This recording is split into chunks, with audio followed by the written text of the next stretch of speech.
Hello and welcome to this video in the Lockdown Learning series where we're going to take a look at chord tracks. So this allows you to quickly generate chords and chord progressions in real time.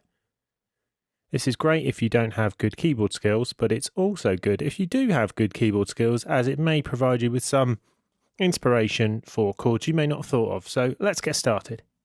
First thing we're going to need is an instrument to play the chords on.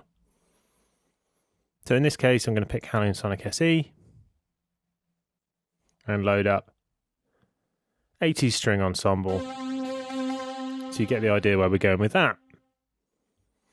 Now chord tracks live in the bottom zone, the lower zone, so that's summoned with Alt Command or Alt Control and then E.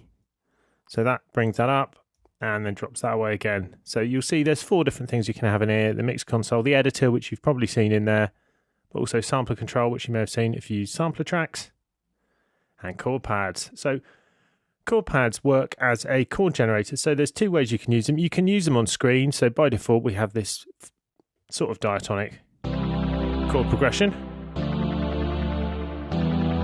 here. And you can see you can play them on screen, but we're also highlighting the fact that this zone here will mean that you can remote control them using a MIDI keyboard. Now I'm going to use the on-screen keyboard just so you can see what's going on. So providing you're in this octave here, so remember you can control that with the cursor keys if you're using the on-screen keyboard. So there I'm doing cursor left and right. So once we're in this octave here, pressing the on-screen keyboard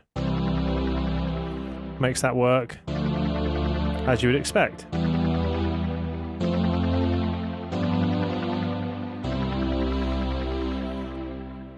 So you've probably noticed that that already is generating chords, and the great thing about this is if you've got this active, then it will generate those chords and record them. So it will allow you to record them. So if we just hit record, I'm just going to turn the click on, hit record.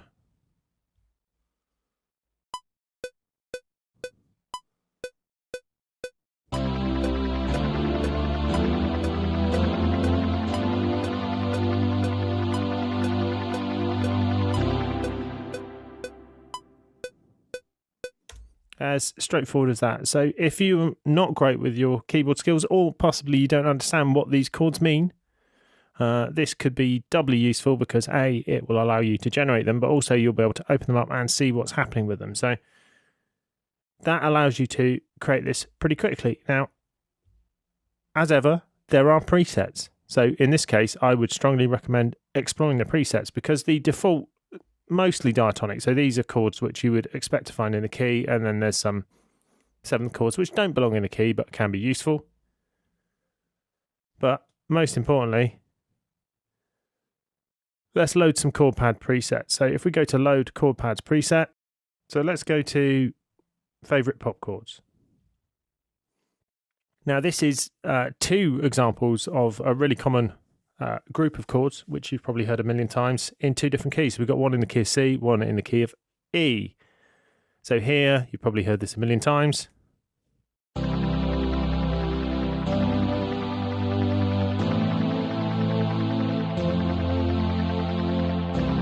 Yeah, 100,000 pop songs, etc. And then if you get bored and need a big key change, or you just want it in a different key, it's also repeated in the key of E, so.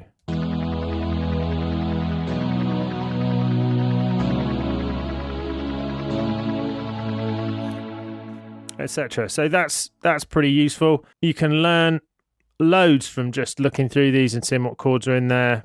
I find House of Tensions is quite nice because there's some nice sounds in there.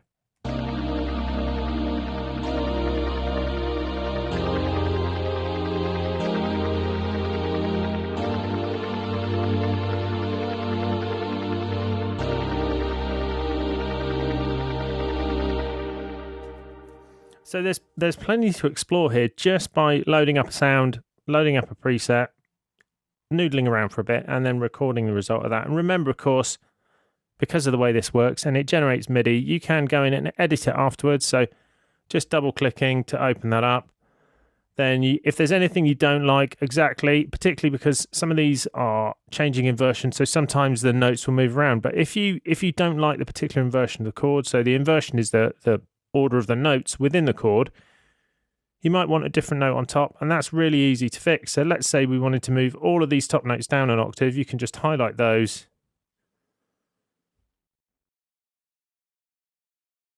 and then move them down with shift and down, or shift and up if you wanted to move them up.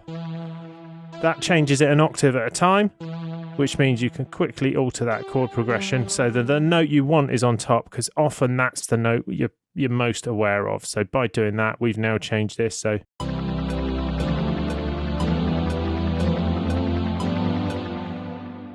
or you might decide you want to highlight that even more and move it up by, you know, another octave to have it separate. So quite a lot of dance music has keyboard parts where they've got chords where they've been split over octaves, and then the lines, you can hear them individually moving around.